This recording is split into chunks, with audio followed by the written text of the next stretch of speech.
Welcome to Start Local, where we talk with business owners, leaders of nonprofits, and other members of our community focused on doing business in and around Chester County, Pennsylvania. Each episode will provide insight into the local business scene and tell you about opportunities to connect with and support businesses and nonprofits in your local area. The Southern Chester County Chamber of Commerce promotes trade, commerce, industry, and sustainable economic development while supporting a diverse and growing marketplace. The Chamber is proud to partner with the Start Local podcast to raise the profile of businesses and nonprofits throughout Chester County. Learn more about the Chamber at sccc.com. That's sccc.com. Hey, welcome to the Start Local podcast. I am Liam Dempsey, and once again, it is my pleasure to be joined in the studio with none other than Eric Goodmanson. Eric, how the heck are you today? I'm doing well. I actually Googled myself the other day for a security thing, and I was very happy that I wasn't on the first page of results. I'm like, yeah, so I'm not the one and only, and I'm okay with that. I'm quite happy about that, in fact. That's interesting. I think that's the first time I've ever heard somebody be happy about not finding themselves. Well done, sir. Low profile. Folks, today we are hoping to put somebody onto your radar, somebody that you might want to look up in the future. We are very pleased to welcome Michael Hahn. Michael is the executive director of the Kennett Flash, and that's a listening room in Kennett Square that features music, comedy, and so much more. Michael, welcome to the Start Local podcast. Thank you so much. It's a great pleasure to be here with y'all.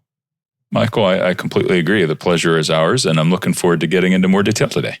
Yeah, and if people Google me, I am not a famous German singer, though though he does show up if you search for my name. All right, well, you heard it here first. We do not have the world-famous German singer, Michael Hahn. We have the locally famous executive director of the Kennett Flash, Michael Hahn. There you go.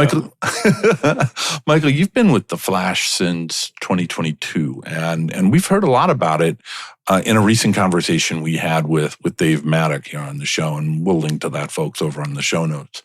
But for folks who have not heard that yet, tell us briefly about the Kennett Flash. We shared that it's a listening room in Kennett Square, but, walk us around the venue. Tell us what kind of music and other acts we can expect to see there. Sure. So the Flash is a 100-seat music venue. It's tables and chairs, so we call that cafe-style seating. Although we don't have a cafe. But we're host to a lot of local bands and local artists, but we have gotten quite a bit of regional bands as well as national touring acts through the Flash as well. So we also open up our doors for rentals and fundraisers and pretty much anything that the local community could use a professional events venue for. And it always surprises people to learn, or I should say to hear, the sound quality in the Flash. It's truly phenomenal. It really does sound like you're in a sound studio, which I think enhances the intimate feeling of experiencing a show there. How did you get such great sound? And have you ever had any bands record a live album there? I mean, it's truly that good. Yeah, well, so a lot of the sound is really due to the incredible engineers that we have. So, the Flash is a nonprofit, and I, as the director, am the only full-time employee. All of our audio techs are hired on a gig basis. But they're kind of, they're very dedicated to the success of the Flash beyond that. So throughout the years, as they've accumulated new gear or new techniques or, new ideas, they've always kind of introduced that to the Flash. So the front of house sound has kind of evolved over the years. And really they're the ones responsible for making the room sound as good as it does. It's a very intimate space. It's a shallow stage. But everything from the feedback annihilators that are kind of worked into the rack system, the types of microphones that we use, the full range monitors that we have, everything is kind of tweaked a little bit, and every once in a while one of the audio techs will get a new idea or something they want to try, and I always know that it's going to wind up sounding better after that. So Really, a lot of it is just them. And there's just something special about the energy in that room. When people put that much heart into a place to keep it running and keep it running smooth, I think that all translates into the final product. So we've seen international tours, local stand-up comics, some high school talent shows, and even the most recent jazz and funk fest down there at the Flash. Yeah. So what's the most popular kind of show that you host? What brings the most people out? And then on an equal basis, what's the most profitable for the organization? Sure. Well, I think that, there's the great thing about the room, and having essentially 4 weekends a month, where you can program stuff, is that we can try a little bit of everything. We have a lot of different genres, but I would say, the most popular shows, we have tribute acts that come through. So there's a lot of momentum for classic rock, and now even getting into the 90s. Tribute bands draw a lot of attention from people who I would consider not Flash regulars, just audience members who are kind of picking up.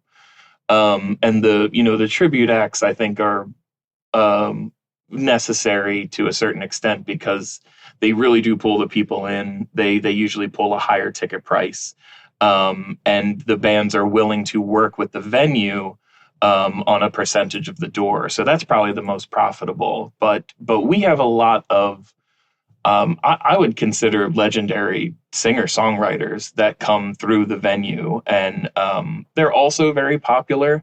We just tend to pay them a higher percentage of the ticket price. So, Steve Forbert, Jeffrey Gaines, Ellis Paul. We just had Corey Glover from Living Colour in the venue, which was phenomenal. And so they definitely are a huge draw as well. They just tend to make a little bit more than the Flash does on those nights. Who sets the programming for the Flash? I'm wondering how your organization decides which musicians, artists, or acts to schedule. Well, ultimately, it's all me. I am the one who, if I want a band to perform there, I reach out, I send the offer sheet, I negotiate with the agents or with the band directly, and we go back and forth. I keep the calendar along with our lead audio tech, who helps schedule all the other techs to be on their gigs.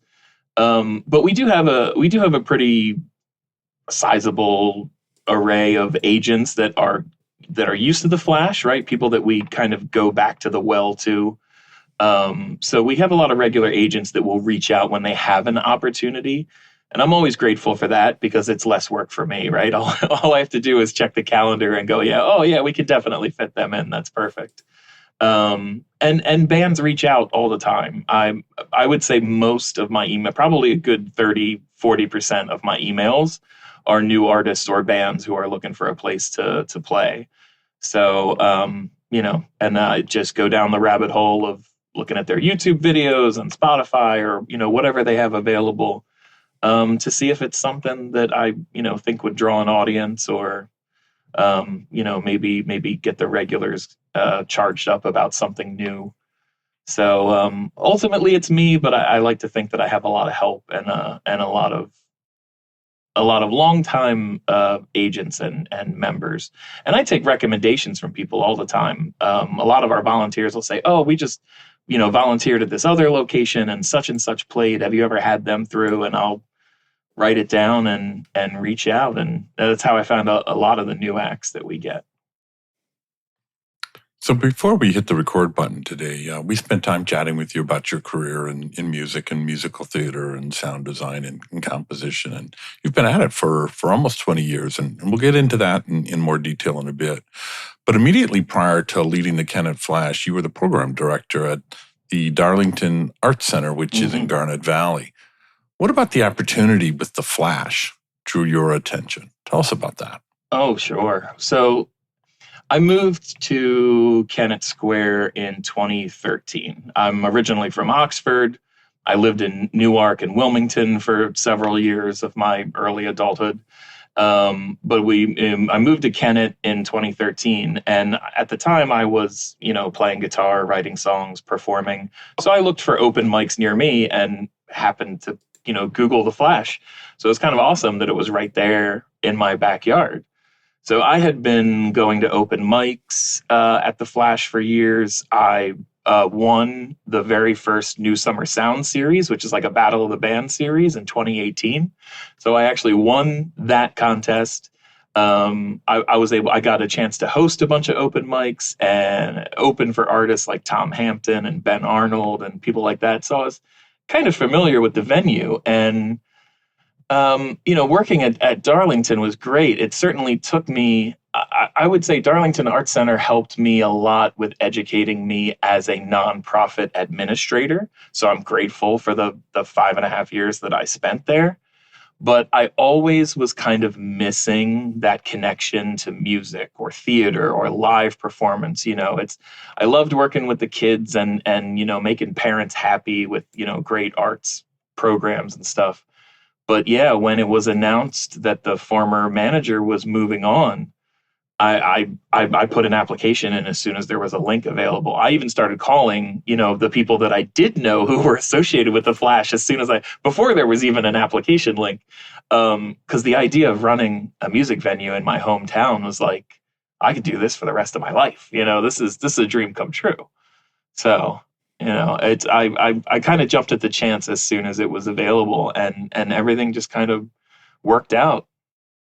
You mentioned the nonprofit status at the Flash. And so as a nonprofit, you have a number of revenue streams, probably like, memberships and obviously ticket sales. But tell us how your funding model really works there to keep the lights on and to keep your paycheck green. Sure. Well, it's, it's always a struggle. We get everything from, we have funding through grants and things like that from Pennsylvania Council on the Arts. The Live Music Society has helped us out in the past with grants. So we're constantly looking for anything that's, arts or music related in the grant world, both from PA and locally from the other great foundations. I would say that's probably 30% of where our funding comes from. And then, the other probably 30% is individual donations and sponsorships. Every show I make a request that, hey, if you can throw in a little extra, you'd be surprised how far it goes. And sometimes you can collect $100 or $200 on a night just from people throwing in dollars or fives or tens. I mean, I've had people throw 20s and 50s in the basket, or they stop by one day and just, hey, here's a $500 check. Thank you for, keeping local music going or whatever. And it's heartwarming. The other 40% would probably, I would say, be the ticket sales and memberships. But yeah, it's a constantly shifting balance where you have to, you have a different ask for every scenario.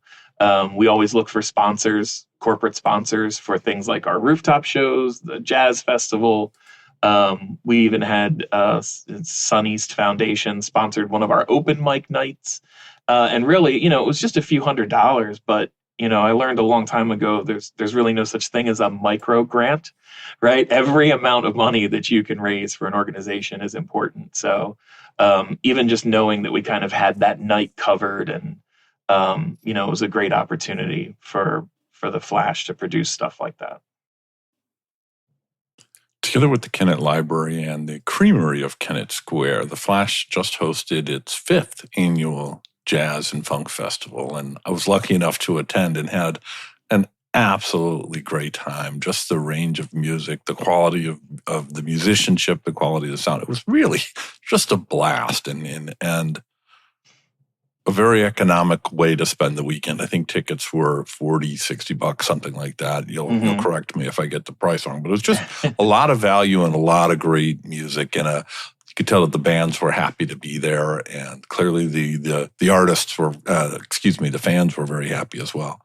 But from your perspective as an organizer, as the host at the Flash, how did it go? What lessons do you think you and your other organizers might take forward to next year?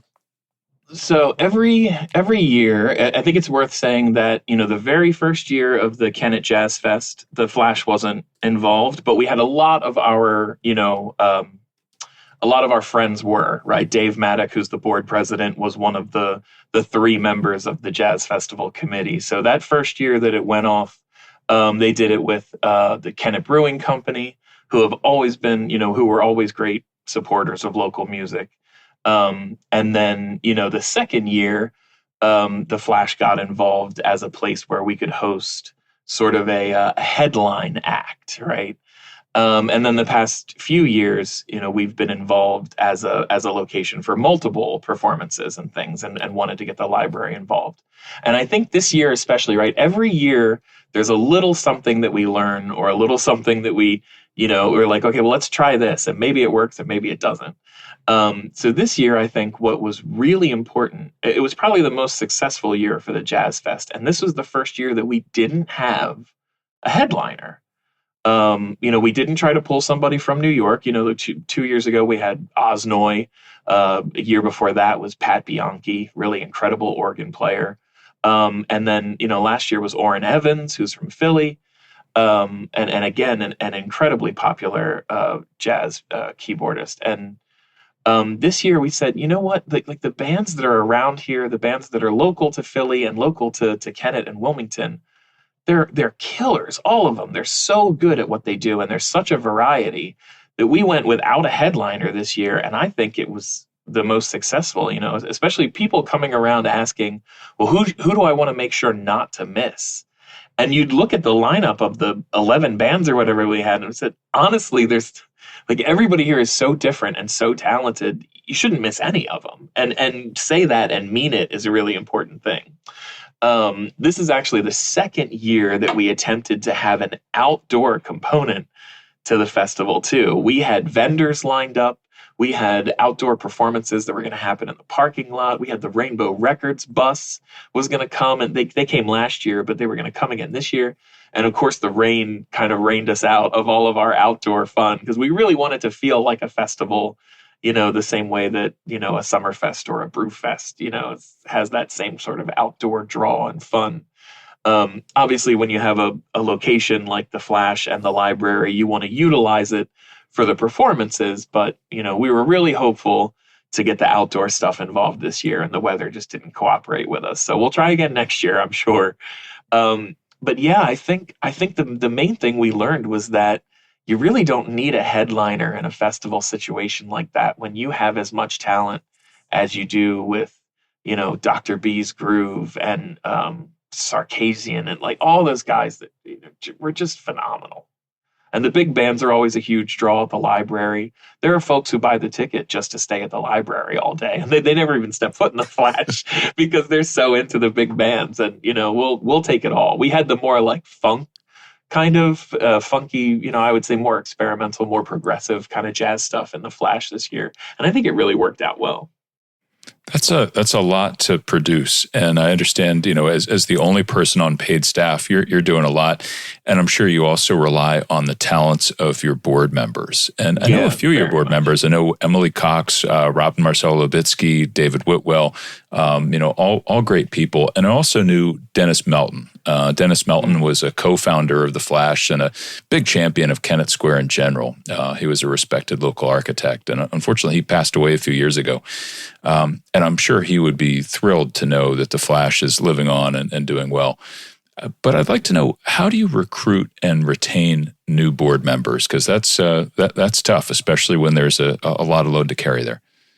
Yeah, well, and it's been such a wild time in general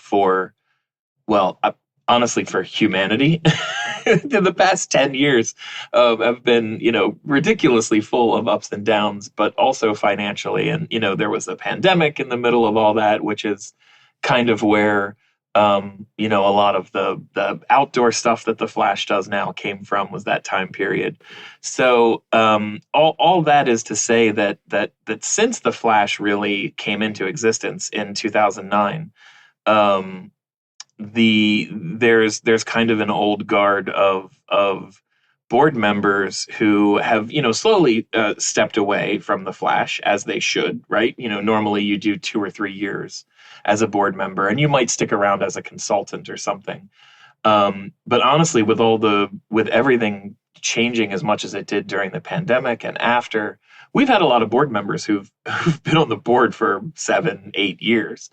So this past year, Dave specifically, the president, has done a lot of incredible work utilizing the Southern Chester County Chamber of Commerce and all his networking as a musician and a instructor to find people that really, kind of fit the profile, I guess, of a solid Flash board member, but also have the willingness and the skills, the skills on their own, to kind of fill in roles and gaps that are necessary on the board. And that's really the hardest thing is, you don't really have this checklist necessarily of, okay, well, we need a lawyer and we need, a marketing guy and we need a strategy guy, but in a way, when you find the right person with those skills, you go, oh, you would be perfect. So, a lot of it is really just getting to know people and especially starting out with people who are passionate about live music, the arts in general, and, making sure that it's accessible to as many people as possible. Because that's really why the Flash stuck around as a nonprofit, is if we were a bar and corporate, we wouldn't have any money problems, but it would not be the same creature. It wouldn't be the same animal. It wouldn't be the same environment. And really, I think finding people who understand what the energy of the Flash is really about and are committed to doing their part to evolve it and maintain it, is really just about making true personal connections with people so that they understand the story of the Flash. Because once you know the story and it aligns with your sensibilities, I think people, are willing to jump in. But it's not easy to be a volunteer board member. I mean, there's no paycheck, and you might say, you only have to go to a meeting once a month. But you're also getting emails from me about, hey, where's the new logo design? We need more T-shirts printed up. Can I get some more, posters made for free? Does anyone have any contacts who might be interested in sponsoring? But, you're constantly being bombarded with, me hunting for opportunities, and utilizing the networks of everyone involved. So I hope that answered the question. I feel like I rattled off a bit, but no, that's helpful, and it gives a little bit of insight, I think, into the community of what it takes to be a board member of a nonprofit that's doing well, but is still relatively new in the grand scheme of things, and it is still to this day, I think, a little bit of a hidden gem in Kennett Square that a lot of people know about, but it kind of feels like a music speakeasy at the same time, the way it's sort of tucked away a little bit. Yeah, there isn't a month that goes by that I don't hear from at least a handful of people. I've lived in Kennett for 10 years, 15 years, 20 years. I never knew you guys were here. How long have you been here? Did you just start a couple of years ago? Like, nope, it's just like the logo says, since 2009.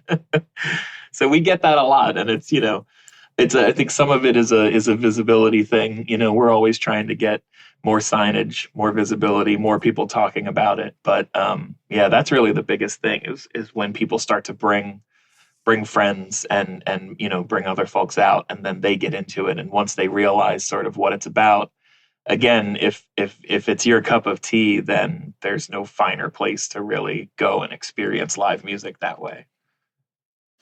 So I touched earlier on the fact that you've worked in sound design and performance production for a long, long time. You've worked with People's Light Theater and a number of other highly respected local venues.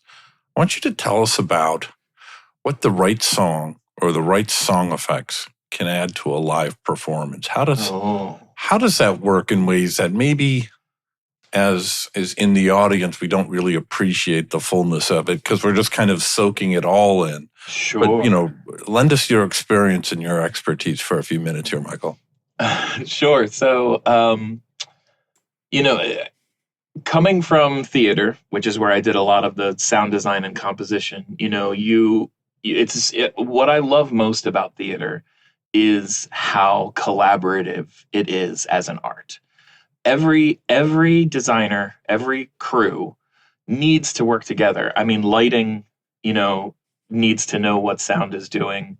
Sound needs to know what costumes is doing, especially if you're miking people. Or are they going to be wearing hats? Are they going to do this? Are they going to have that? So it's such a collaborative art. And when all of those pieces come together, it's a great example of the whole is greater than the sum of its parts kind of thing. And I have been moved to tears in theater, seeing something that had just the right score or just the right, instrumentation. And it's really a special thing. So a lot of it is working, making sure that first off, it starts with the director's vision. And then, you kind of want to make sure that you're feeding that vision, but also if you're not composing from your heart, from yourself, and you're not putting yourself into it, then it's going to be, more mechanical, more, it's not going to be as much art as it is, just putting the ones and the zeros in place, So there's so much that goes into it being a piece of you, but also serving the greater story that's being told. And in theater, that's a difficult line to walk. And I think sometimes you have to be open to other people's perspectives and other people's ideas. And the same can be said about, writing a song. Why does a ballad on an album, hit so hard with certain people in a certain situation? But a similar song that's written the same way, in the same key, with the same melodies, or similar melodies in the same, might not hit the same. And it really just comes down to, I think, the heart that's involved and how honest you are with it. So, especially in a space like the Flash, when you're talking about, what feels right. What I love about the room is that our engineers do such a great job, as long as the artists are also cooperative, because you always have those artists that want to turn their amp up to 11. And sometimes in a place like the Flash, it's too much, right? But because of the great front of house sound that we have, when you can hit that perfect, I can nerd out on you a little bit on a science level. So the Fletcher-Munson curve is when you're listening to something, the louder it gets, the highs and the lows get really loud. And the quieter it gets, the highs and the lows become really quiet. So the center, right, your mid-range sound is always there. And when that Fletcher-Munson curve is flat, it's about 90 decibels. And that's kind of when you can hear the whole scope of sound from low to high. And what I think the Flash does so well is finds that point where the music feels larger than life, right? It's in your face, and it's got you on the edge of blowing your hair back, but it's not too much for your ears, right? It's not too painful. And so that sort of perfect level, and it has everything to do with how you compress the vocals, how you mix them together. Did are the bass and the kick drum operating in the same frequency, or do they have their own space in the mix that the audience is listening to? And all of those things go into it, but really it becomes an art. Even though it's all based on science, it becomes an art, and the engineers who are mixing the shows are the last member of the band, right? They're the ones who know, I'm going to bump the guitar up a little bit because he's about to solo, or the solo's about to end, so I'm going to bring the vocals back. And that dance is constantly happening. It's never a set it and forget it kind of mentality. The engineers' hands are always on the board. And especially in a space like the Flash, I think that really makes a difference between when you are truly have, an incredible experience listening to live music. It's that sort of energy. That art and science that you're just describing is what keeps the audience's attention, in my opinion, Yes. and truly makes it enjoyable, because if they're just listening to a wall of sound, it's easy to tune out. In fact, your body just makes you tune out, I think. But when you can hear the highs as high, when you can hear the lows as low, and you can hear the quiet parts quietly, and you have to pay attention, you hear the loud parts that are in your face, and you're paying attention to those too, it all works, and it provides just enough variance where we as humans can still be very, very engaged in the performance and truly feel like they're a part of it. as they sit there and listen and take it all in and just really appreciate the experience. And that's what I love about seeing shows at the Kennett Flash. So thank you for articulating that so well. That's fantastic. In theater, we always said the best compliment you can get as a sound guy in the back of the house is someone telling you that the lights were great. And it's because they didn't realize that it took a human being to be there so that you could hear everyone and so that the piano could come in. And, when you're there mixing a live show or a musical in the back of the house, it's the best compliment every time. Oh, the lights were beautiful. Thank you. And I had nothing to do with it. They're pre-programmed, but the sound is not. In these days, when so much music and digital content is compressed as much as it can be and hard limited to 100% all the way across the board, it's not often, sadly, that you find a space that's really engineered like that, and I appreciate that. I also appreciate in your answer how much you talked about theater in general. You're clearly a bit of a Renaissance man when it comes to just live performances as a whole. And in a previous conversation, we spoke about an effort underway to create a single hub for the performing arts in Kennett Square. And I understand that initiative has been in the works for a few years now. But as we understand it, there has been some notable forward progress recently. So can you give us an overview of that project and bring us up to speed on the latest updates?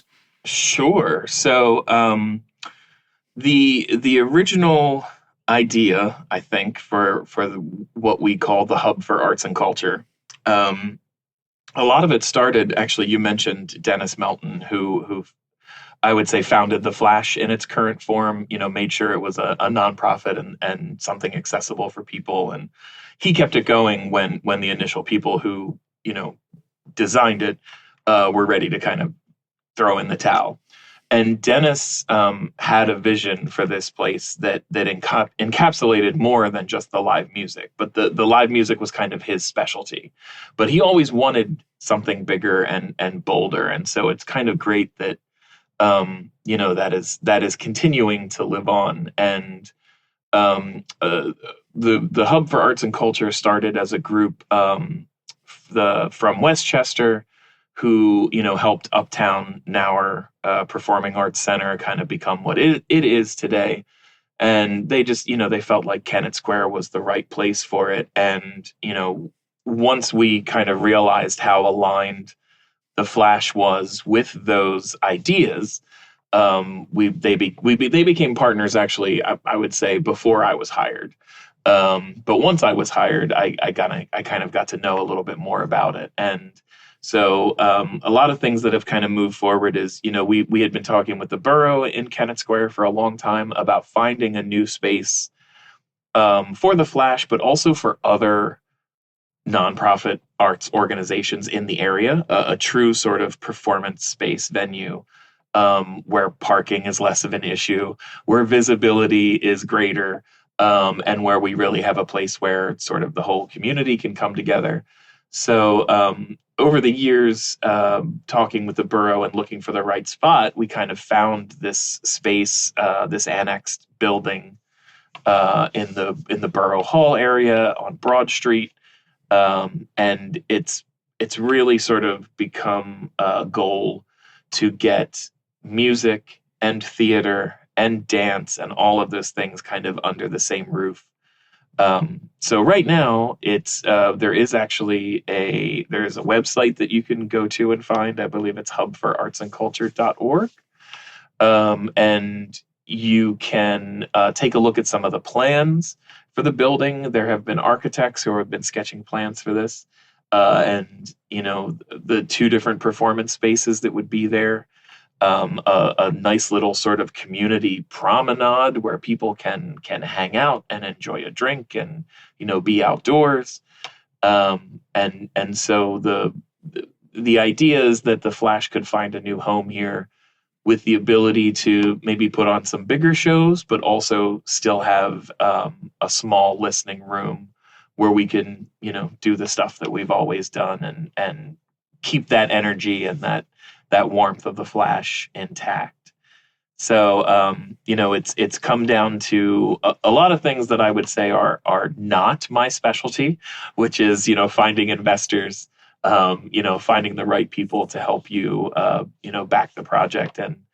But it is something that, they realized that the people of Kennett Square really responded to, both in the initial Borough Hall meeting where it was brought up and details were announced about it, and subsequent meetings and announcements that have gone out. People seem really excited about the idea of having sort of a home where the arts can live and thrive. And sort of a dedicated space, like I said, for everything from theater to the live music that the Flash produces, dance classes, dance performances, all sorts of stuff. So yeah, it continues to move forward, as slow and plodding as real estate can be sometimes. But we have a lot of investors who are interested and have already, verbally committed to the idea. So as things continue to, solidify, you'll see more and more announcements about it coming out as we look for, people to help support, whether that's people who want to be volunteers, people who want to spread the word, or people who have money to donate, any of that kind of stuff. Everybody's kind of a supporter, whether you're a ticket buyer or, just a volunteer who's spreading the word. Thank you for the update. We'll be sure to include links for the Hub for Arts and Culture over on our show notes page Awesome. at startlocal.co. That's startlocal.co. I was on Facebook the other day, Michael, and I saw a post from the Flash of you wearing a T-shirt from the KSQ Barber Lounge. And the owner of the KSQ Barber Lounge is a guy named Mark Avery, and his customers know him as the Juice. Juice, yes. And the Juice was a guest on our show back in our pandemic-focused iteration years and years and years ago. So my question is this. It's kind of a twofold question. Is the Juice actually your barber, or were you just wearing the shirt? And on a more serious, wider level, how much of an effort do you make to shop locally? What does that mean to you? What is the value there for you? So yes, Juice is my barber. At first, right, it was a convenience thing because his shop was actually in the building where the Flash was. So he was right downstairs. I was like, oh, this is great. I hate having to go to the barber shop. I hate having to do this. So now it's like, oh, when I forget, he's right there downstairs. But yeah, he and I hit it off because he's a big music fan too. He's an incredible jazz organist, and now he's playing the bass a lot in his church band and stuff. So and we're about the same age. So anytime we get together, we talk about the Michael Jordan era of basketball, as well as all the great bands from the 90s that we miss. So yeah, I have a good time hanging out with Juice. He's a good dude. And it's definitely important to me. I love Kennett Square. Honestly, I mean, as a hometown, I never thought I would have a real connection to where I lived. Like I said, I grew up in Oxford, and I always kind of felt like an outsider. I never was very entrenched in anything that was going on in the town. When I wanted to go somewhere to hang out, I drove to Newark, or I went to, the mall, or I did something, I never really did anything in town. And I absolutely love being a part of Kennett's, culture and main drag in town there. It's important to me, even on the website, when I tell people how to get to the Flash, or I give information about our food and our BYOB service, and I just to let them know, like, hey, we're not a kitchen, right? We have snacks and candy, but I always recommend that they eat at La Verona, which is the restaurant that's right next door to the Flash. I say eat there, because the best part is they'll take you to the secret entrance to the Flash, which is through the back hallway. And yes, and I did that at the Kennett Jazz Fest. I'm like, can we go back in the secret way? They're like, yes, follow us. And that was it. We got to follow them through. It was like being part of the band. It was awesome. Yeah, it's so cool. And they're great. They do pizzas for us just so we do have a hot food option. So they cook pizzas for us on the fly. Jack and Sam are the brothers that own that place, as you may know. And they've been so supportive of the Flash. And so that's important to me. I love being able to go down to Lily's, or Michoacana Grill is also right behind the Flash. I'll have a burrito for lunch there often because that place is incredible. So I try to keep as much as I can right in town, and always encourage people that, if you're coming out to see the show or you're coming out to the Flash and you're not local, come out a couple hours early, spend some time walking around town, go to the Mushroom Cap, go to, all Filter, right? I always, most meetings I ever do, I either do at Emis, the Greek place, or at Filter. So I never want to go like out of town to do that. As much as I love the restaurants and stuff that are outside of town too. But yeah, I like to keep it right in that square mile borough as much as I can. For over a decade, every May, you undertook 30 songs in 30 days. And I've never heard of this 30 songs in 30 days thing before.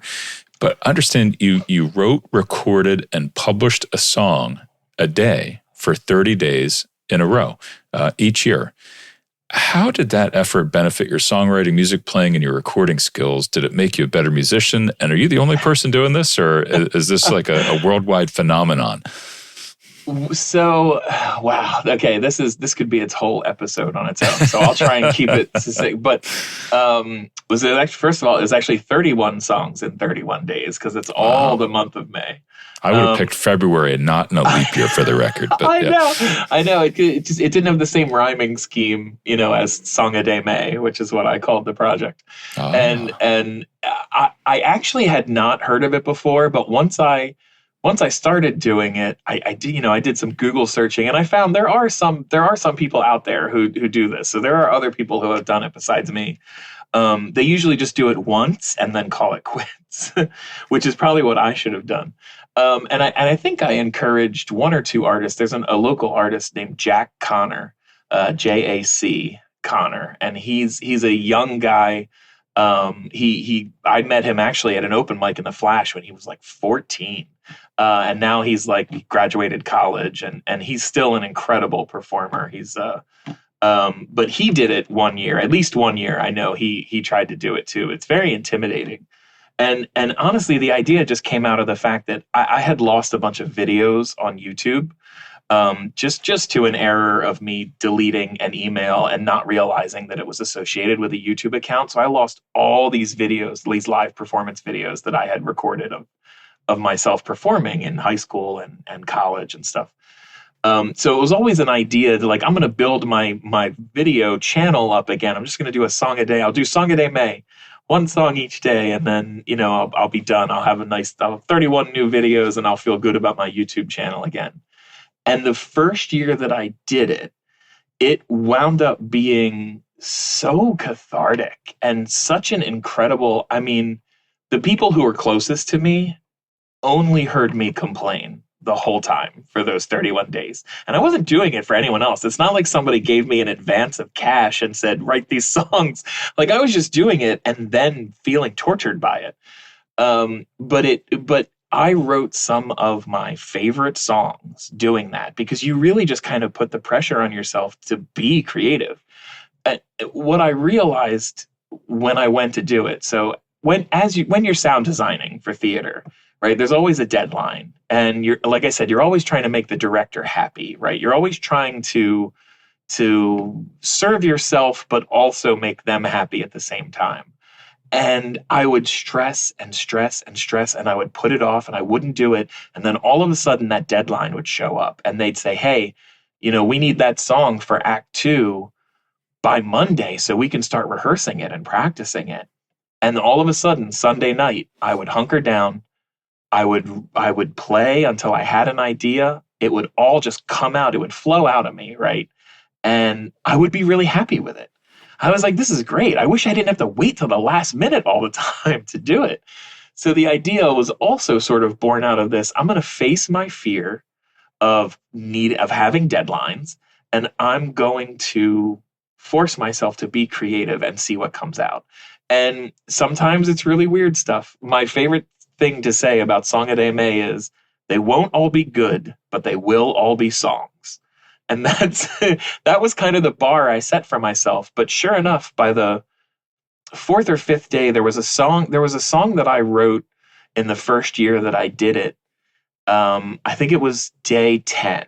I'm pretty sure it was I should know this, but I'm pretty sure it was the 10th song. And it was such a meaningful song to me that I was tearing up while I was mixing it out in my home studio. Like, oh my God, I can't believe I wrote this song. And it's about this, traumatic experience that I had. And it was such an important step for me as a songwriter that after that, I was like, I got to take this seriously. And then, but I'm also a big fan of humor. I love comedy, and I try to have a good sense of humor about everything, especially myself. So a lot of the song, I wound up doing a lot of joke songs. I would do satires of certain things. Like I would say, okay, well now I got to do like a jazzy song, or now I got to do, like a song that sounds like Korn. Okay, now I got to do a song that sounds like, Billy Idol or whatever. So it became very formulaic in a way. But yeah, I did it for 7 years, and even had some like through lines in the project. So the 28th day of every year, I wrote a song that is all part of the same story. And and then I also wrote songs about like having an angel and a demon on your shoulder and the things that they argue about. And sure enough, by the 7th year, they were both on the same team arguing at me. So it was like those songs evolved and kind of had the story of their own. So I made a whole playlist on YouTube that's just those songs in chronological order.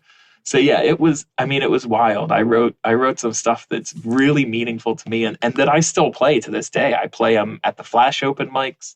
I'm talking to Dave Maddock right now about recording 5 or 6 of them as an EP.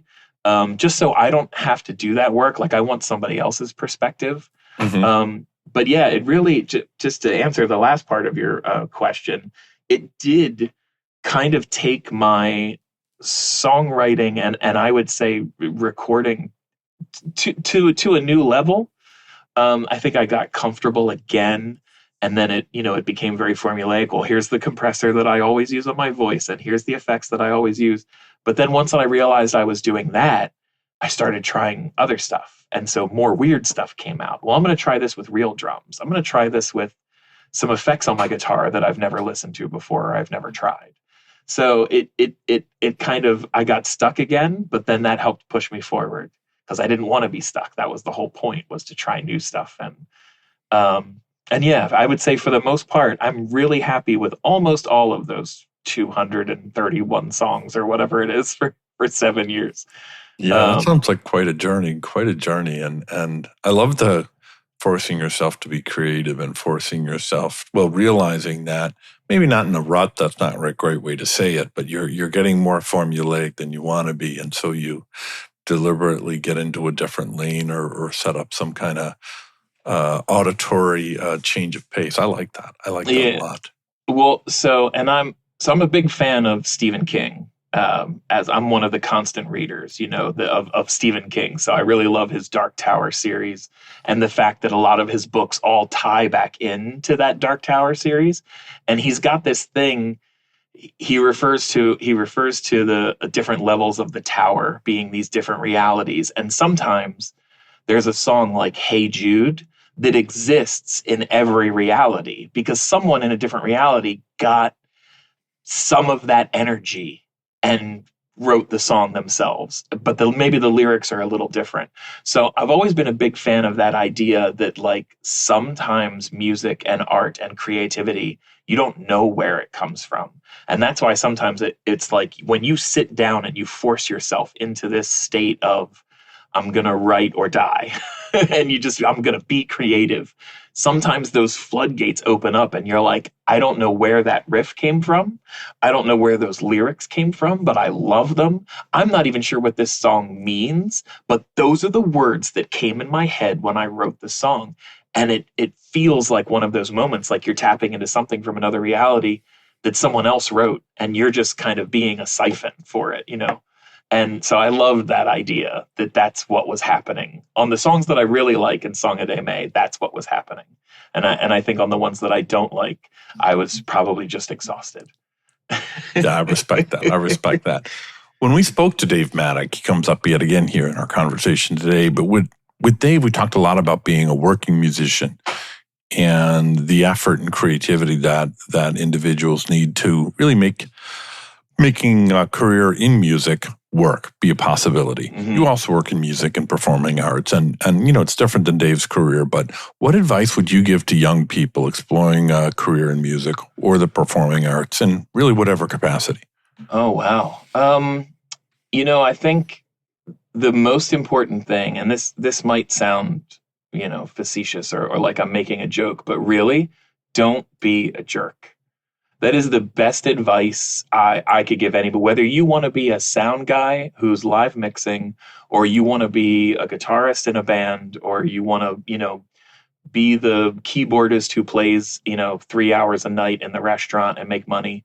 One of the most important things you can be is a kind, empathetic human being, right? Because people want to work. It's easier to get work and it's easier to network when you are, right, somebody who can get along with everybody. And it doesn't mean don't, stand up for yourself. You definitely have to walk that line. It doesn't mean, let someone underpay you or anything like that. But I definitely think it's really important to kind of meet everybody where they are and just be kind and compassionate and willing to see their points of view or perspectives. But also, be dedicated to that craft. If you want to play guitar, I see these guys come on stage in the Flash and they're 25, 26 years, they're 20 years younger than me, and they play guitar 4 times as good as I could. And I'm like, I've been playing guitar for 36 years. I should be way better than I am. And a lot of it is because I don't necessarily practice every day. I do it because I enjoy it. But if you really want to explore something, be dedicated to it, right? Put those hours in and practice, because the guys who go on to be studio musicians, they may never be, Dave Grohl or, a famous frontman or somebody in a band, but they make a living playing music. And if that's really what you want to do, just be dedicated to your craft and don't be a jerk. And that's and continue to network, as best you can. I know, different people have different levels of humanity that they can, tolerate. And I get that. Sometimes you're an anxious person when you deal with other people. But if you can network and people know you're a good person, they say, oh yeah, he can play guitar, but you know what? He's the nicest guy. And you definitely want him on this next project of yours. That's how you get your next gig. And that's how I got all my gigs in theater, was directors say, oh, who was really good to work with? You should work with Mike. Yeah, and they don't know that behind the scenes I'm stressing out because I never wrote that song they asked me to write until the day before. But that was my own issues that I had to deal with. So yeah, just just work hard and be kind to yourself, but also be kind to everyone you can possibly be kind to. Well, now that we know a lot more about you and a lot more about the ways you appreciate music and performers in general, tell us about some of the artists that you're focused on right now, maybe one or two in the interest of time. Oh, sure. Locally or sort of famously, or whatever you want. Maybe one local, one not local. Sure. So local artist, Strays and Misfits. This is a husband and wife duo named Lou and Magda, and they make folk. That's the easiest way I can describe it. But they make the kind of folk that, Lou is a punk rock kid that never grew up, and Magda is a Polish gospel singer. Wow. And let me tell you, it is incredible music. She is an incredible songwriter. She has a powerful voice. Lou is a multi-instrumentalist who's deaf in one ear and mixed their whole first album, and it sounds great. I'm like, I went to school for this. People like you make me so infuriated. But they're good people. They have huge hearts, and they write some of the most beautiful music. They write music about all manner of the human condition. So Strays and Misfits is somebody that regularly comes back to the Flash. They have done things for us at low to no cost because they believe in the Flash, and they're always willing to help out and support, but they also make incredible music. So I'm always trying to get them heard by somebody, because they're one of those duos that if the right person heard them, they would be famous. That's how good their music is. And I would say, a more popular artist who's actually been to the Flash a couple of times that I'm really into is Buffalo Nichols. He is a young blues man, and I would say that he plays a lot. He plays a lot of old blues style and techniques, but his songs are very modern. He incorporates electronic drums sometime in them and synthesizers. So it's really almost this like blues, neo soul, just incredible Americana music. I think he is one of the most underrated blues artists that are out there today. His first album was a kind of a huge hit because he did a lot of, I would say, straight ahead blues. And then his second album was a little more experimental, and I enjoy it a lot. But I'm very anxious to hear whatever he comes up with for his third album, because some of the videos of him playing live is wild. He's the equivalent of when you take like a heavy metal guitarist, right? Like somebody with those chops, like Nuno Bettencourt, or somebody from the 80s hair metal days. Take somebody with those chops and then put a slide on his hand, or put him in the blues world. He is a phenomenal musician and a really great songwriter. Well, for the audience listening, I'll repeat their names. Strays and Misfits is our local band that Lou and Magda playing some kind of folk music, and Buffalo Nichols blues focused. And we will link to both of their music over on startlocal.co. I know you said that you're the only full-time employee at the Kennett Flash, but two questions for you. I expect you're always looking for volunteers. Tell us a little bit about how folks interested can get involved in that. But also, are you hiring? Are you looking for anybody else, any other assistants? Gotcha. At the moment, the easy answer is no, we are not hiring. And that's, again, simply a budget thing. We're always trying to keep the lights on and keep everyone paid, from the artists to the director. So at the moment, the budget does not account for hiring anyone new, even though I have people ask all the time, and I wish I could help them all out.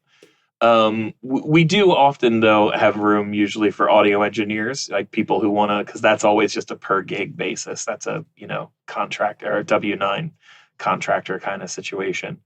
But as far as volunteering at the Flash, the easiest thing to do is to email me, or even if you reach out on the Flash Instagram or Facebook. Because what we typically do is just, the first, we'll set you up with a night where you can shadow an experienced volunteer. Because most of the time what we do is front of house stuff, right? Taking tickets, selling, the BYOB fee, handing out glasses, or selling concessions behind the concessions counter. So it's just a little bit of training involved in understanding the point of sale system and sort of the process. But honestly, the busy period is when the doors open. Once the show starts, you usually just get to kind of hang back and watch a great show for free. So we stick you with an experienced volunteer for your first time. And then after that, we have a sign up page where you go and you look at the calendar. And if there's an open spot and you're available, you just sign up for it. So it's a great opportunity for people who love music, or, teens if they need volunteer hours for graduating or anything like that. It's a good time. The Kennett Flash is a really important part of the community. But Michael, if you would tell us about a local business or nonprofit also in the community that more folks should know about. There's a group from Wilmington that run the Co-Show Live. And Co-Show, K-O-H, is Mike Coe, is the head of it. And Co-Show is basically something that he does from his home studio. They promote local original artists. They film high quality live video of the artists performing, and they also record the artists performing. And they do a couple of seasons every year, and it's really an incredible thing. I don't think anybody gets paid for it. They do some fundraisers to help pay for gear and things like that. But it's some of the folks from Rainbow Records in Newark are part of the crew. And like I said, Mike Coe, who owns Small's Music Shop in Wilmington. But Co-Show Live is something that when their season is going, it's every Monday at 8. And you can tune in on YouTube is probably the easiest place. And then you can also see all the previous shows that they've done there. That's really something that I wish when Mike Coe started doing it, I went, oh man, I wish the Flash had done that. So it's just one of those cool things. It just takes original live local bands and gives them a platform, and some great live recordings too, to have. So that's somebody that I think, especially live music fans, should know more about. Michael Hahn, Executive Director at the Kennett Flash. Where can listeners connect with you, learn more about the Kennett Flash, maybe find out how to become a sponsor of the Kennett Flash, and see what's on in the coming weeks? Sure. The best place is the website, kennettflash.org. Kennett is 2 N's and 2 T's. And you can go on there and find all the information about the venue. There's also connections to our social media. So we have a Facebook and an Instagram that you can follow as well. And, that's really the easiest way we get our information out, is social media and the website. And so, yeah, definitely come take a look at all the great shows that we have coming up. We have outdoor shows coming back this summer. We have we have our Battle of the Bands. The new Summer Sound series is starting up in a couple of weeks. So, and a lot of other stuff in between. So there's always something for someone, I think, at the Flash. And I'm a pretty big proponent that no matter what it is, it's going to be good. Even if it's a genre that maybe you're not used to. We really try to vet our artists to be just high quality, engaging, or something new and exciting. So I think there's always a good opportunity to see something either incredible or new and exciting at the Flash. Well, you've got me, Michael, very excited to come back down to the Flash and see another show before too long. Thanks so much for joining us today. Absolutely. Thanks for having me. Hope to see you soon. Yeah, Michael, thank you so much for coming on. And thank you also to my co-host, Liam Dempsey. I'm Eric Goodmanson. The Start Local podcast is published every 2 weeks. We invite you to subscribe to Start Local using your favorite podcast app or ask your smart speaker to play the Start Local podcast. You can visit the Start Local website that Leah mentioned earlier at startlocal.co for show notes, including links mentioned on this show and summaries of past episodes. We hope you can join us for the next episode. Thank you for listening.